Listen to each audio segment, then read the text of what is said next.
had a couple of days to get some drainage done in this field before the excavator was needed elsewhere. So I was working quickly to get this finished when this happened. There was a small stump I didn't see, and the track hit it, there was a bang, and it came off.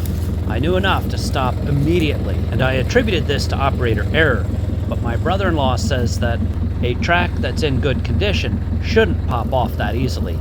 Anyway, whatever the case, I got a log and I tried to put it back on, and no luck. So I called Brian, and he came up with a bunch of tools, and we went to work. A steel track like this is too heavy to lift, so we had to use straps and pry bars and work our way from one end to the other to get it back on top of the rollers. And then we had to get it into the sprockets at the back end.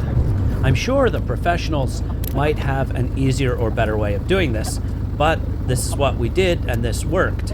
The track tension is held by grease.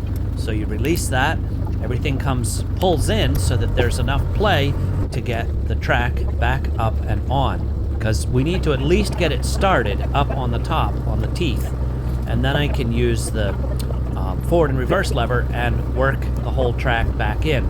Fortunately, it doesn't appear that anything broke, so with the track back on and working correctly, we're ready to tension it up. However, we didn't have a battery, so we had to run and get that and come back. It's getting dark here, but put a battery in the grease gun and grease everything up, and we're good to go again. You just never know what's going to happen next. And my bird of the day is a common grackle. Grackles are very common in the summer, but they get in big flocks and head south in September, October. So it's very unusual to see one here now. He's been hanging around for a couple of days, and I'm kind of worried about him.